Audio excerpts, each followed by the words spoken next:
YouTube, what's going on? Your boy's back. Your boy D is back. We vibing. It's Tuesday, so it's not my typical Sunday. I have some time. I want to talk to you guys. I want to thank you guys. I wanted to put out some positivity. I wanted to put out some motivation, and I had some time today, like I said before. So I really wanted to spend that with you guys and share it with you guys.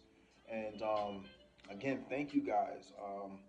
Not my last video, but my video before last about me being kicked out of the Jehovah's Witness organization. It's over 900 views, which is my biggest to date. And my subscribers have gone up. I think just the other day it was like 20 something, 30 something, and now we more than doubled. So thank you. Just consistency and sharing my story. I'm thankful. This is a new beginning for me. This is a new challenge for me. I had my channel for a couple of years, but I put out like one or two videos, and I wasn't consistent. Not because I didn't want to be. It's just I had so much on my plate. I always have so much on my plate. That's nothing new. But I was inspired. One of my cousins has a channel, and he thought he was doing something when he told me about his channel, right? And when he told me about his channel, I was like, man, I need to get back to it, right? It just inspired me. Now we have two different um, ways of going about things. He has his channel more about financial and stuff of that sort. I didn't want to touch into that, but I want to, talk about the topics that I'm familiar with, that I'm uh, close with, and that's close to my heart and my experience, right? And he took his path, I took my path, but it wasn't about the path, it was about the mission. Helping others, serving others, and I saw him helping and serving others, and it just inspired me to reignite my flame. So that's a big reason why I'm back on here, and I'm having fun. Meeting new people. You guys commenting, thank you. Keep commenting. If I haven't responded back to you, I promise you, it's not intentional. I just gotta have the time to go through it. Like today alone, I said, before I even get on here, I'm gonna comment or respond back to everybody that has posted up on the videos in the last couple of days. That was my goal. I said before I even hit record, let me start responding because I want to be a man of my word. So if you comment, I will respond. All I ask is make sure it's positive. Everything I say may not resonate with you. It's just my story. It's just what I went through. It's just um, my story to hopefully help somebody. If you're in a dark place, if you're in a confusing time, maybe something I say will resonate with you and will help you. Or maybe I say something and somebody comments and whatever they said may help you. So we're all here to help each other. We're all here to build each other up. Um, my channel is not just about cults. It's not just about Jehovah's Witnesses. Um, that's a big part of it because I grew up that way, but that's not everything I talk about. And I don't want it to be, oh, it's just about this, because I have so many things that I do, so many things that I want to do, and so many things I want to share, and I don't want them to get all the accolades. Even if it's negative stuff, I don't want them to get all of that attention. You know what I mean? So I will be talking more about um, my beginning career, my middle of my career, and towards the end of me leaving law enforcement and corrections in more detail. I will be talking about the beginning of this career, which I have a little bit of my military career, and the transition I'm going through mentally. Even though I've been out of the JW organization for several years now, um, it's still a mental transition because again, when I decided to go this route with the military, my dad's an elder in that organization. And if you just watching my channel and not familiar with my other videos, a elder in the Jehovah's Witness organization is like a deacon or a bishop, and that organization is not for for law enforcement or for military. So I kind of went against the grain, and if you know, you know that's a no-no to go those type of career paths as a Jehovah's Witness. And it also shows that I have no intention of coming back, being in those type of career paths, right? So when I told my parents or I told my father, um, I don't want to say it was like a slap in the face. Maybe they felt that way um, because I was totally going against the grain. Um, but it was me standing on my own 2 feet, right? It was me saying enough's enough. I don't believe what you guys got going on. I don't believe that this is the truth. And you guys aren't helping me. It's time for me to stand on my own 2 feet and build for my family and my empire. And I'm going to do it legally. I'm going to do it respectfully, responsibly, and I'm going to do it serving others. And that's why I did it. And, I believe I made the right decision. I kind of wish I would have made this decision going right out of high school, but I wasn't in the mental space to do so. I wasn't as mentally sound, as mentally strong to do so. And they say that everything has a place, everything has a time frame, and sometimes we put ourselves in a good position, but we're just not ready for that position. If you understand what I'm saying. So sometimes I could have been in the military earlier, making a solid check and traveling the world, but I wasn't mentally mature to deal with the things that came with it, right? But having life experience made things easier, helped me understand things, right? Being a civilian for so many years and now transferring over to being in the military. So you have a different appreciation, a different respect for different things, right? And that's where I'm at right now. I'm in my 30s. I start reflecting on things a little bit differently, and I'm healthy. I'm thankful that I'm healthy. My family's healthy. There's so much to be thankful for. And as you can, if you watch my other videos, your attitude reflects your altitude. I got that from Steve Harvey. I just love that saying. If Steve Harvey ever sees my videos, if Steve Harvey ever sees my videos, kudos to him, and much respect to that man.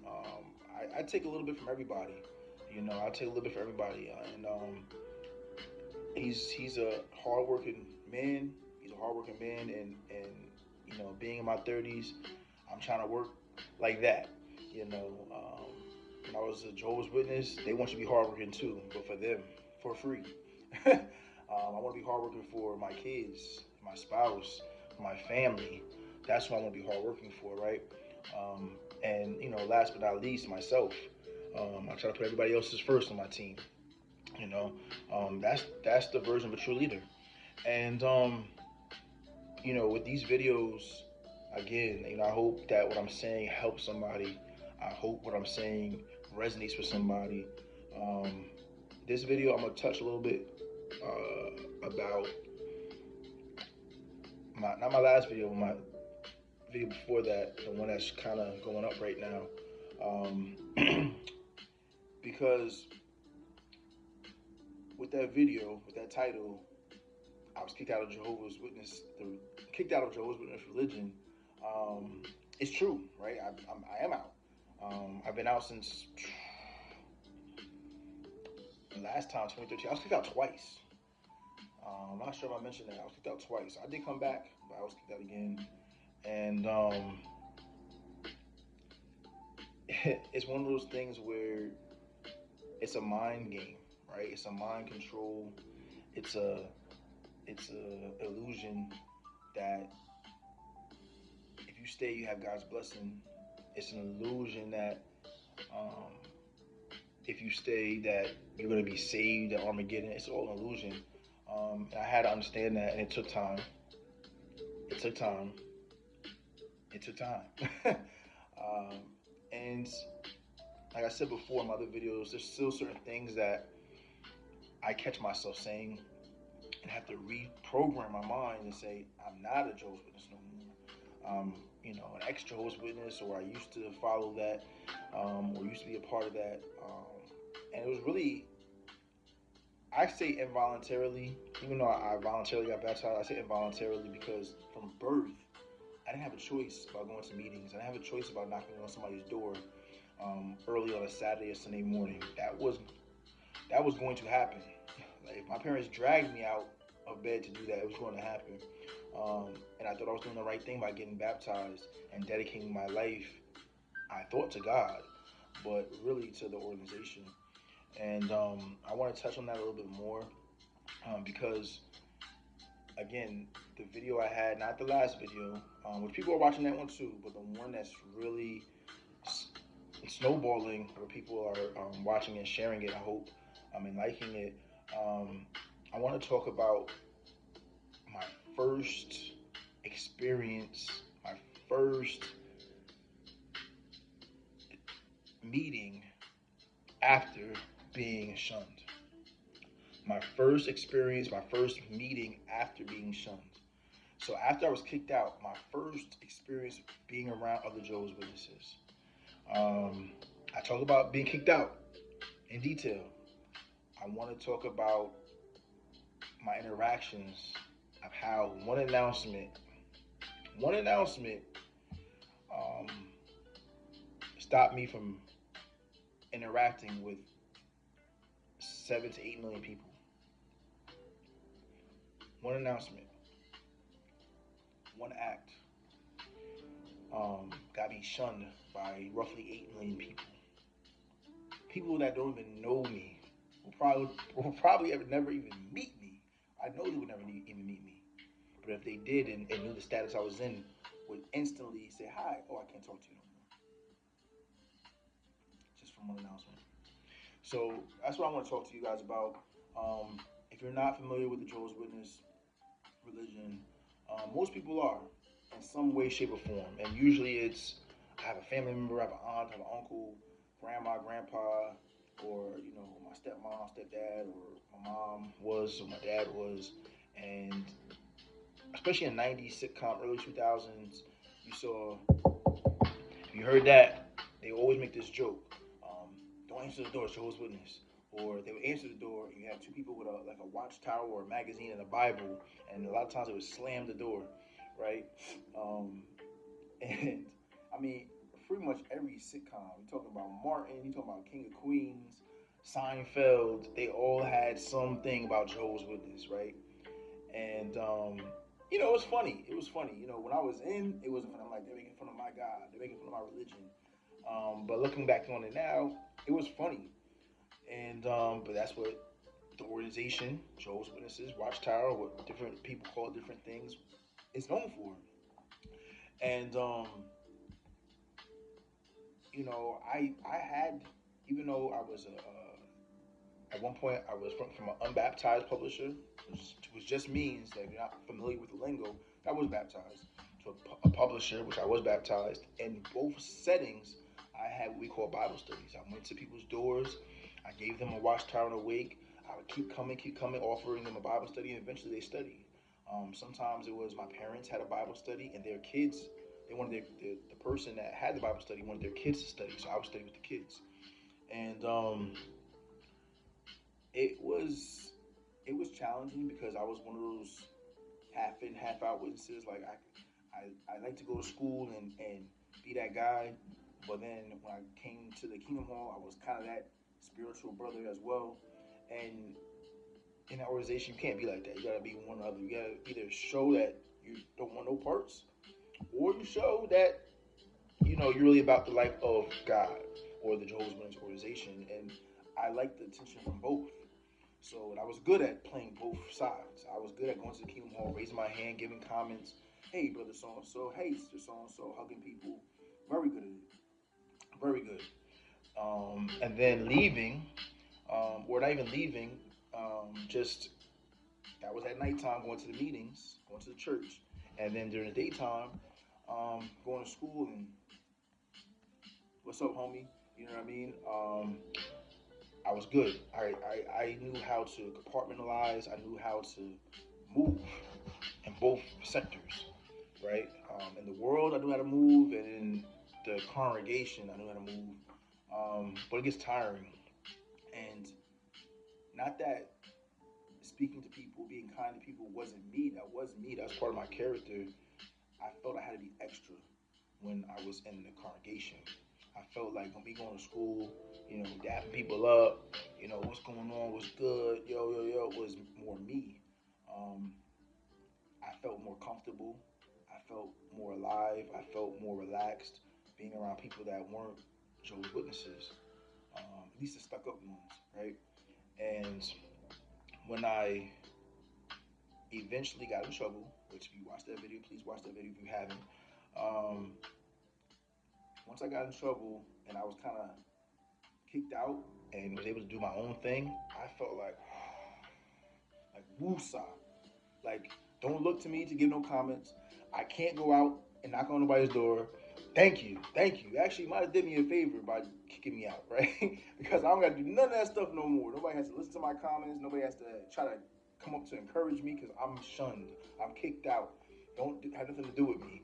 But I remember going to the Kingdom Hall the night that the announcement was going to be made that I was going to be removed or disfellowshipped or shunned from the congregation I was currently in.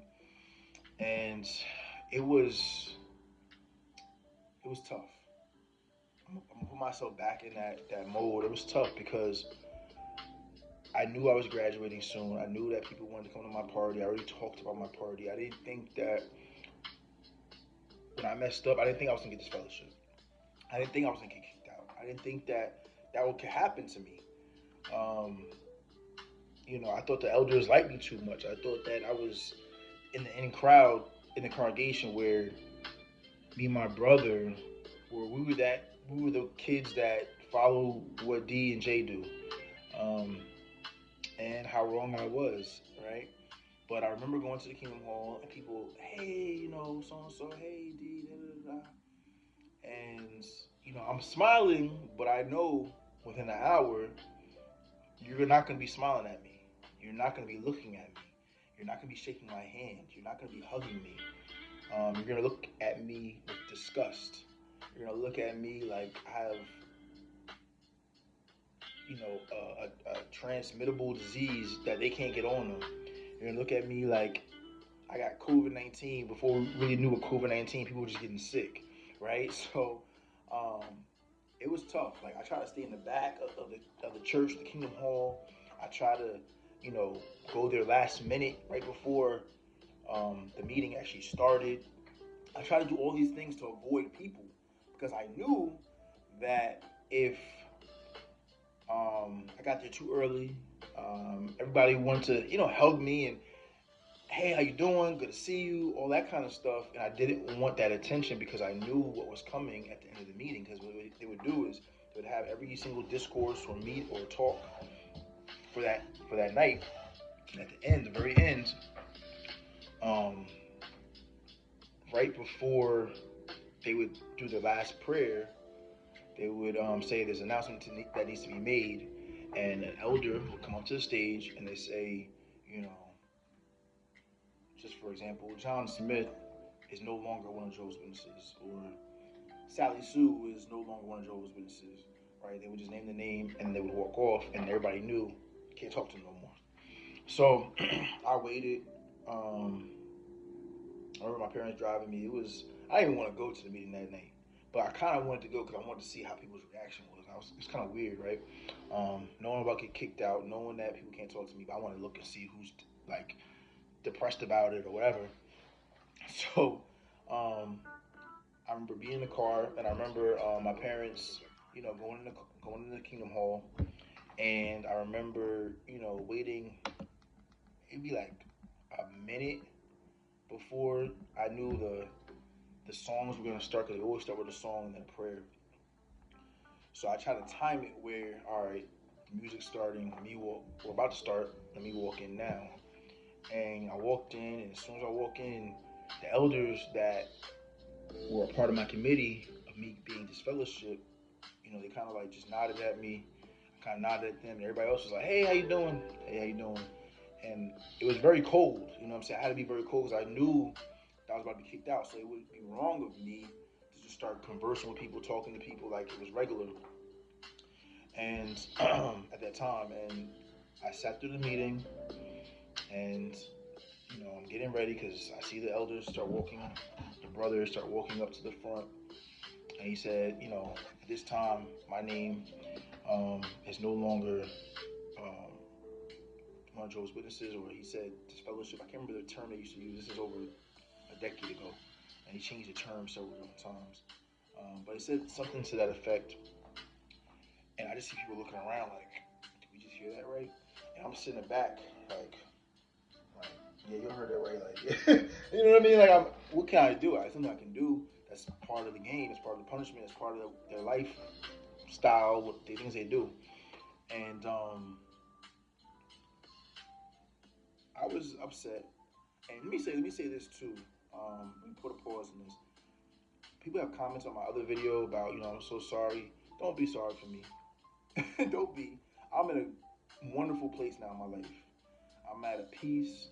I'm at, I read more, not Jehovah's Witness literature, find stuff that I want to actually read. I listen to podcasts, things I actually want to listen to, not forced to listen to. My family's healthy. I'm healthy. I'm in a clean mental state. So please don't feel bad for me. Don't feel bad for the person I got in trouble. Don't feel bad, okay, at all, because I don't. Everything's a life blessing. Everything that I went through brought me here today. And if I didn't go through those things, you probably would have never met me, never been on my channel, because I probably would have no channel. At least not about this kind of stuff, right? So please don't feel bad. Everything that I've gone through and everything that you have gone through in your life makes you who you are, and makes your character, builds you up, right? All your life experiences, good and bad. I'm thankful for all of it, all my life experience, because I'm able to help other people, right? So, I just wanted to say that because some people said, "Oh, I'm so sorry for what you went through." No, don't be sorry for me. My story is my story, and I'm not looking for sympathy. I'm not looking for people to, pat me in the back. I'm not looking for people to, you know, hold a box of tissues for me. I'm not looking for that. I'm here to help people. You know what I'm saying? I'm here to tell people, hey, you're not the only one that went through this, right? So I just want to say that real quick. Sorry about that. But back to my story. Yeah, so I'm in the back of Kingdom Hall. They say the last prayer of the evening, and I get up, and I just start looking at people on purpose, right? I start looking at people I was cool with, people that I, used to play basketball with, and they look at me and they just kind of look to the side, look down. It's like they had. I can't even explain it to you.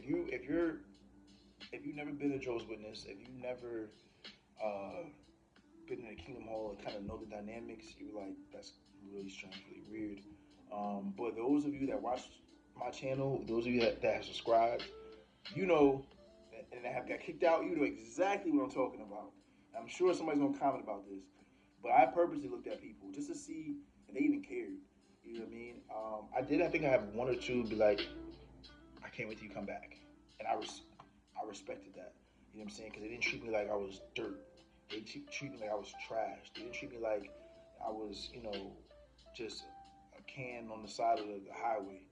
They actually, you could tell genuinely that they wish that they could talk to me. And even though they could, there's nothing really stopping them besides them. Besides the stupid rules of the organization, you could tell that they wanted to follow the rules, but at the same time, they had love for me. And I couldn't do nothing but respect that. And I remember one of the elders said, "How you feel?" And I said, "I would like." Now looking back on it, now I'm like, "Why would you ask me that? How do you think I feel?" You know what I'm saying? Like, yeah, I made a mistake, but you took everything from me. You know what I'm saying? You made all these people that didn't know me, even in the congregation, made me look like I'm a horrible person. People that knew me, makes me look like I'm a horrible person. And bad news travels way faster than good news. If I would have became an elder that night, a couple people would have found out about it. I got this fellowship that night. I guarantee you, it probably went in like 5 or 6 different kingdom halls that I was fellowship. And I'm not saying they made an announcement in those congregations, but I'm saying that somebody that knew somebody said, "Hey, did you know so and so got this fellowship?" What? I gotta tell my cousin. I gotta tell my girlfriend. I gotta tell. That's how it goes. I know because when I used to hear people tell me stuff, I'm like, aren't they in Jersey? Aren't they in New York? Aren't they in Connecticut? Aren't they in Florida? Like, aren't they in different places? Like, how am I hearing about this? Bad news always travels faster. Excuse me, y'all. Excuse me. And good news. Um, and like I said, I've healed from it. I can laugh about it now. Back then, it was hurting me. Back then, it was tough. Back then, it broke my heart.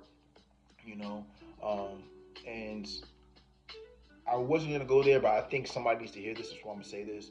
Um, when I found out after I had my meeting with the elders, right before, no, I'm sorry, right after the meeting I had with them, that they were going to fellowship me, I honestly wanted to take my own life at that time.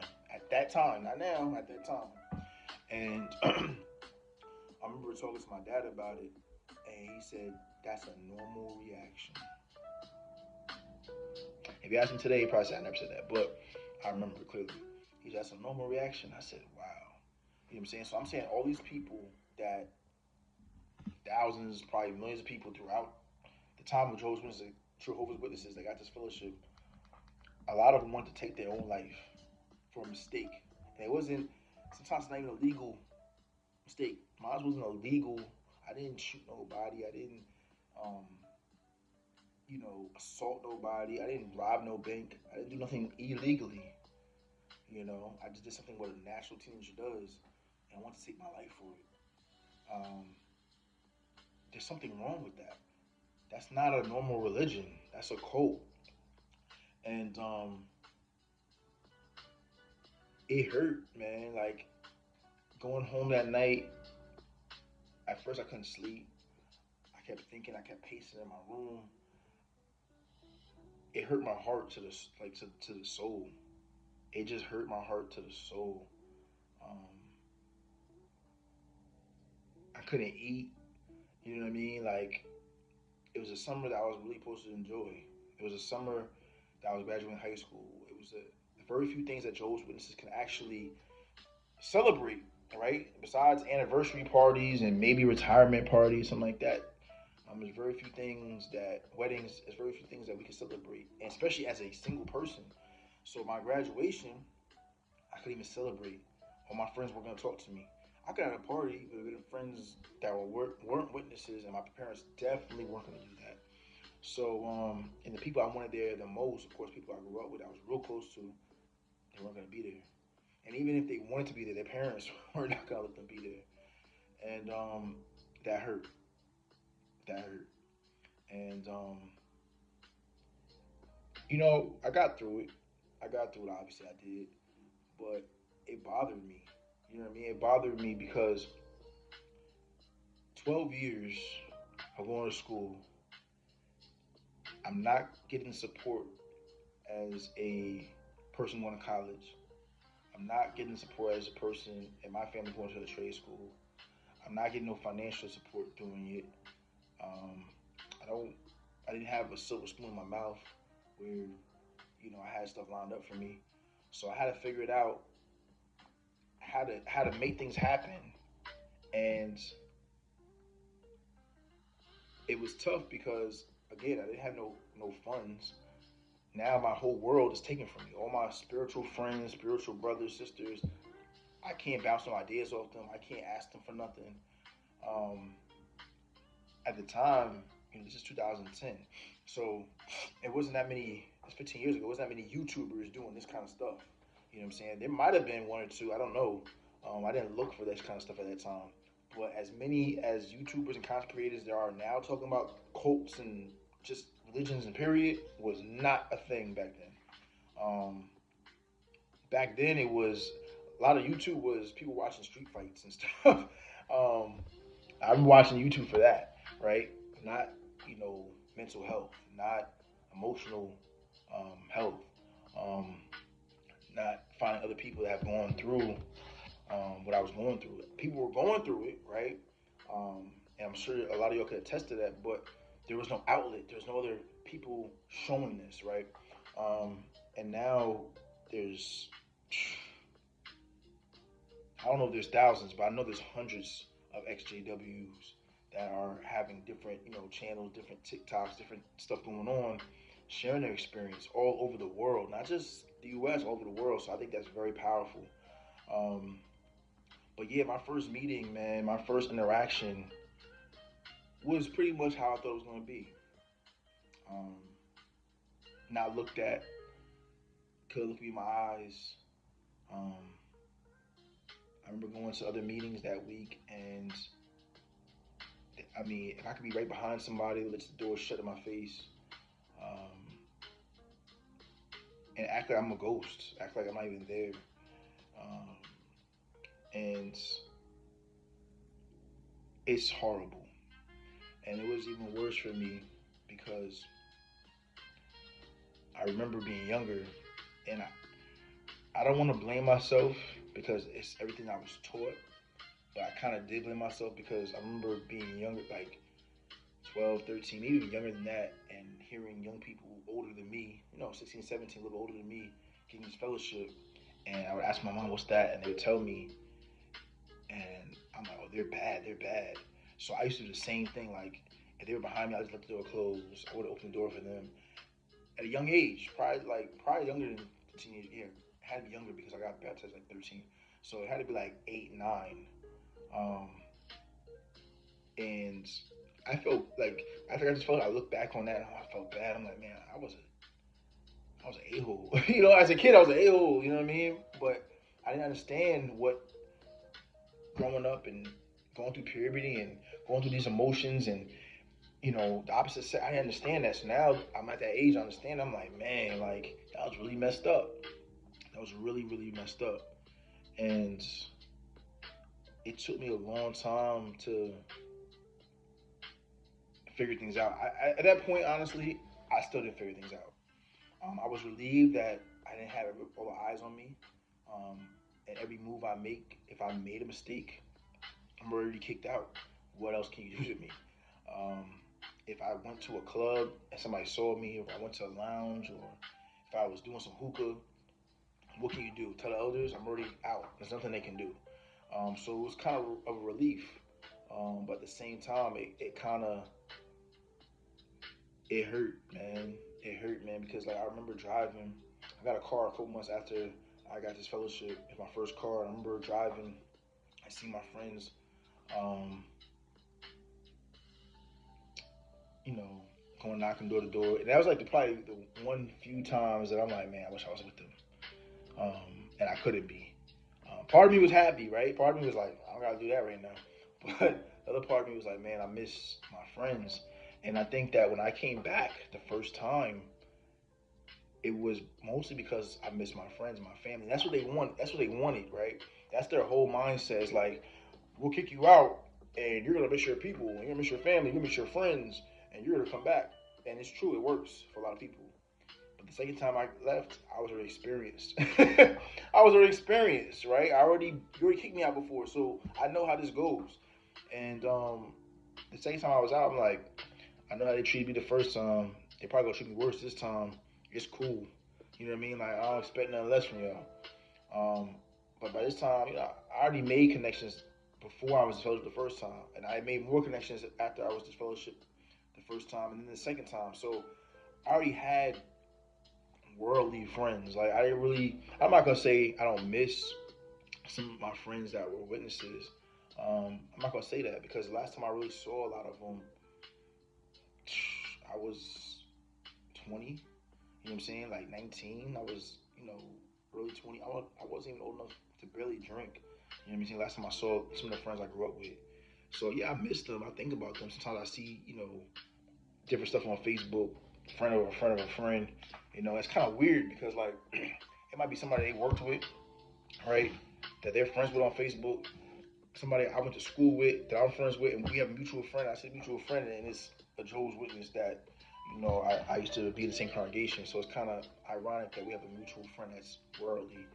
But you know, it's just my first encounter was rough. My first encounter, going to the first meeting after, um, was rough because everybody knew I was already disfellowship, and I remember sitting in the back and just looking around, and I remember going to the bathroom, um, during the meeting and using the bathroom, going to wash my hands, and people just not saying anything, as if I didn't even exist.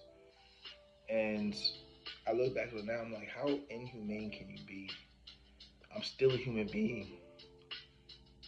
I still breathe air. I still eat. I still walk this earth just like you walk this earth. I still put my pants on the same way you put your pants on. I still want to provide for myself the way you want to provide for yourself. I still want a comfortable life the way you want a comfortable life. And just because I made a mistake, but I owned up to my mistake. Where a lot of y'all, they own up to your mistake. I know some of the dirt that y'all done.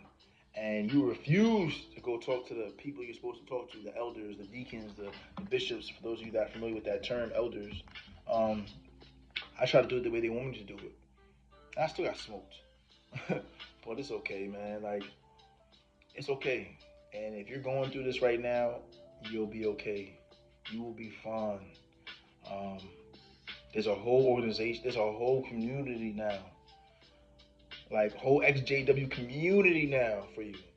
And a lot of us pioneers, so to speak, that been out for a while didn't have that. So we really had it rough. But, you know, life's still gonna go on, and you're gonna be okay. It's tough right now. For those that are, it's fresh for you. It's tough. I understand. I've been there. I get it. But if you have some family that is not, lock in with them. If you have some friends that are not Jehovah's Witnesses, lock in with them. And I'm not just saying that because, you know, you can do so now. I'm saying it because you're gonna need somebody. There are gonna be some tough times. If you were really locked in, right? If you were really locked in, you really believe that this was the true religion. You really believe that this was the only true religion that God chose, and there is no other religion. This is it. And like everybody else, you got hoodwinked, you got tricked. It was a facade. It was an illusion. It does something to your psyche. You don't trust. I'm at the point now that I don't. I will say this: I don't trust any religion. I don't trust no religion. Not to say that there are not some good religions out there. I'm not saying there isn't. But when you're so scarred from dealing with fake people, an organization that is all about numbers of practitioners, but not really serving them, not really taking care of them. Spiritual is one thing, but we also are humans. And God didn't just make us spiritual beings, He also gave us emotions. He also gave us physical needs. And when they're so focused on one section and don't realize a lot of those other sections comes with monetary, and sometimes people need assistance, and that's all they want to do is spiritual, that's a problem. That's a problem. They don't do no food drives. They're knocking your door, wake you up after you worked all week, but they ain't donating no food on your doorstep. You know what I'm saying? They're not going to no soup kitchens. They're not, giving money to the poor. And shoot, if there's a tsunami or volcano or hurricane, they're not even giving money to people to rebuild their house. They'll rebuild their kingdom halls, their circuit assembly halls, their meeting places, but they won't help the people that live in that area when it comes down. They may give some water. They may sometimes help out with rebuilding that house sometimes. I know some things have changed over the years, but it's mostly building their worshiping places back, their meeting places back. If you're the true religion, aren't you going to take care of the people? Ain't that what Jesus did? Take care of the people. Buildings are material things. People, we're not indisposable. A building can be knocked down, we can build it back up. Lives can't be replaced like that. And that one aspect too showed me that they're not the true religion. There's so many churches that I was exposed to that said, hey, friends of mine that went, hey, we're fasting as a congregation. We're doing a toy drive for the children around holiday time. Hey, we're volunteering our time to go down to the homeless shelter. I saw more agape love, more of Jesus, what Jesus wanted in those kind of religions and those type of churches than I ever really did in the JWs. You know what I'm saying? I'm not saying there's not Jehovah's Witnesses that help people. I'm not saying there's not Jehovah's Witnesses that have a solid heart, that really think that what they're doing is correct. I'm saying the people at the top, people in upstate New York, making all these rules and regulations, I feel like almost like a corporation. When you get to a certain level, it's more about numbers and it's less about people. And I could be wrong. I'm just saying my experience. And you know, I said that to my father as an elder. I said it's less about the people. It's more about the numbers. It's more about the money. You know, if you don't know, and don't take my word for it, but do your research. JWs, they're $1 billion corporation. Billion with a B, not an M, a B. Um, Jesus wasn't a millionaire. Jesus wasn't a billionaire, but he had all his needs met. Something to think about. But I will leave y'all with that. I hope what I said helps somebody. I hope it resonates with somebody. If it resonates with you, if you can relate to it, comment on it. If you liked what I talked about, please like and subscribe. I really appreciate it. No pressure here. Not forcing nobody. But I do appreciate it. It shows me that I'm making progress. It shows me that there's something I'm saying that is possibly helping somebody or encouraging somebody. So if you did find value, if it did resonate with you, I much appreciate it. If you like and subscribe, because it shows me that I need to keep going. In the days that I don't want to be on here, the days I don't want to show my face on here, it pushes me to, because I know somebody's looking for encouragement. And at the end of the day, that's why I'm doing this. I want to serve others. So I'm still human. There's days that I do not want to post a video. There's days I don't want to go to the gym. Last 2 weeks I didn't want to go to the gym. I went to the gym every day because I didn't want to do it. I had to force myself to be uncomfortable. I can't keep doing the same thing and expecting different results. So I had to try something different. I had to go to the gym every day. I had to be on here more than I want to be sometimes. But I know that I'm not doing it just for me. I'm doing it for somebody out there that's hopefully seeing this and is inspired by it. I love y'all. I respect y'all. It's always love all the time. I hope what I said resonates with y'all. I'm going to try to give you another video very, very soon. But until that time, I'll see you at the top.